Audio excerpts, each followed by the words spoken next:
கொஞ்சம் ஆட் பண்ணிக்கலாம். ஆட் பண்ணிவிட்டு கொஞ்சம் சூடானதுக்கப்புறம் ஸ்பைசஸ் எல்லாமே ஆட் பண்ணிக்கலாம்.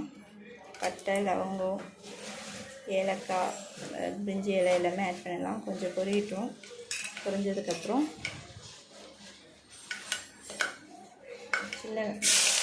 சின்னதாக 2 பெரிய வெங்காயம் கட் பண்ணி வச்சுருக்கேன் நீல வாக்கில், அதை ஆட் பண்ணிக்கலாம்.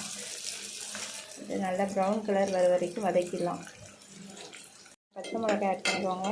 நல்லா வதக்கி விட்டுக்கோங்க.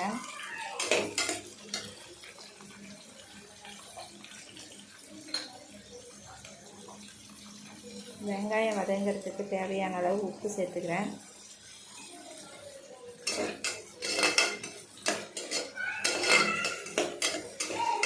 வெங்காயம் நல்லா வதங்கட்டும். இந்த ஸ்டேஜில்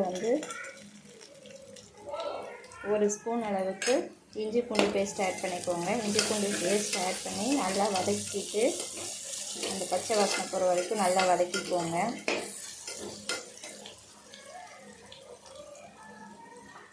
இந்த ஸ்டேஜ்லேயே ஒரு கைப்பிடி அளவுக்கு புதினா ஆட் பண்ணிக்கோங்க.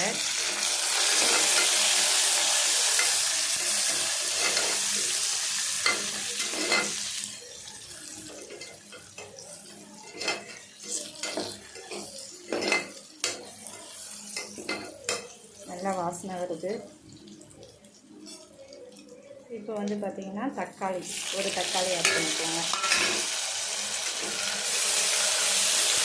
இந்த குவான்டிட்டி பார்த்திங்கன்னா 1/4 kilo chicken, 1/4 kilo basmati rice, அதுக்கான குவான்டிட்டி, அதுக்கான அளவு தான் இது. இந்த மாதிரி செஞ்சிங்கன்னா உங்களுக்கு நல்லா வரும். ஃபைன் ரிசல்ட் எப்படி இருக்குன்னு பார்ப்போம். தக்காளி நல்லா குழஞ்சி வரட்டும். தக்காளி இருக்கிறது தெரியக்கூடாது, அந்த மாதிரி நல்லா குழஞ்சி வரட்டும். வெங்காயமும் நல்லா வதங்கி வந்துச்சு. இந்த ஸ்டேஜில் பாருங்கள், ஒரு 3/4 ஸ்பூன் அளவுக்கு தனி மிளகாத்தூளும், 1 ஸ்பூன் அளவுக்கு 1/4 ஸ்பூன் இருக்கும், அந்த அளவுக்கு பிரியாணி மசாலா எடுத்து வச்சுருக்கேன், ஆட் பண்ணிக்கோங்க. ஏன்னா ஆல்ரெடி 2 பச்சை மிளகா போட்டுருக்கோம் இல்லையா, காரம் கரெக்டாக தான் இருக்கும்.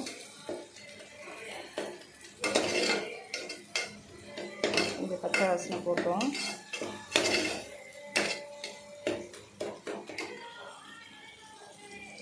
இப்போது சிக்கன் பாருங்கள், நான் மேரினேட் பண்ணி வச்சுருக்கேன். ஏன்னா அப்போ தான் கொஞ்சம் ஜூஸியாக காரமாக நல்லாயிருக்கும். முன்னாடியே ஒரு 1/2 அன் ஹவருக்கு முன்னாடியே மேரினேட் பண்ணி வச்சுட்டேன். இப்போ அதையும் ஆட் பண்ணிக்கலாம்.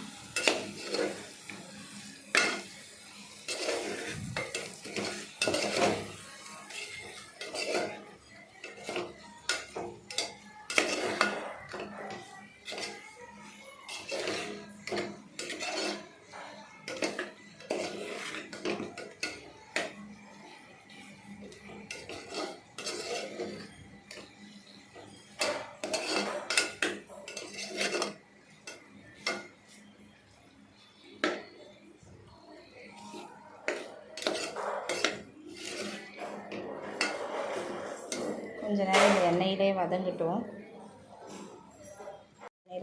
நான் இதில் இந்த கப்பில் 1 கப்பு அரிசி எடுத்திருக்கேன், 1/2 கப் தண்ணி எடுத்துக்கலாம். பாஸ்மதி ரைஸ் தான் எடுத்திருக்கேன் இன்றைக்கி.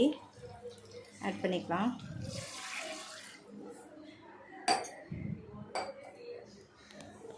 தண்ணி ஆட் பண்ணிக்கிட்டேன்.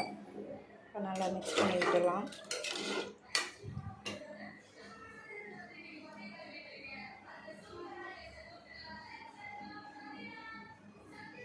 இந்த ஸ்டேஜில் பாருங்கள், தேவையான அளவுக்கு உப்பு ஆட் பண்ணிக்கிறேன்.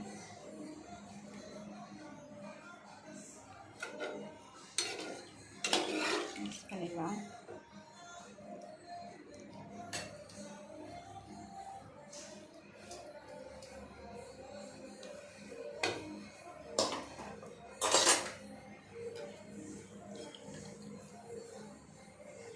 ரைஸ் ஆட் பண்ணிக்கிறேன்.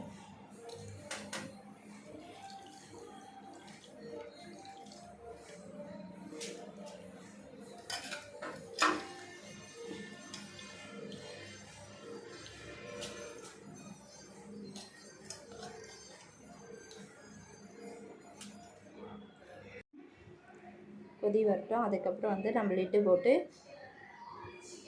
ஹையில் ஒரு விசிலும் மீடியம் ஃப்ளேமில் ஒரு விசிலும் விட்டு எடுத்துட்டோன்னா உங்களுக்கு வந்து உதிரி உதிரியான பிரியாணி வந்து சூப்பராக ரெடி ஆகிடும். இப்போ வந்து நான் உப்பு காரெல்லாம் செக் பண்ணிட்டேன்.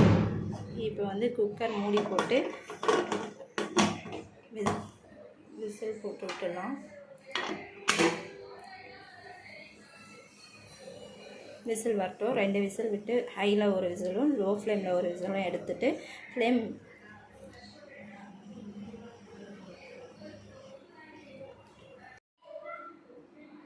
இங்கே பாருங்கள், சூப்பராக வந்திருக்கு. உதிரி உதிரியாக ஜூஸியாக இருக்குது. பார்க்கவே வந்து இப்போவே சாப்பிடணும் போல் இருக்குது. பாருங்கள், கொஞ்சம் கூட குழையில நல்லா வந்திருக்கு. உதிரி உதிரியாக பார்த்தாவே தெரியும்.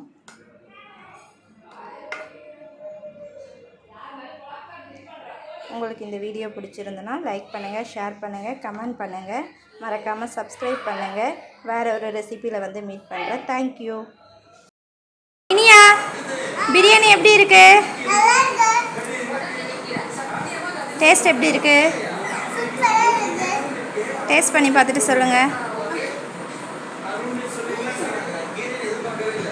நல்லா இருக்கா? ஓகே.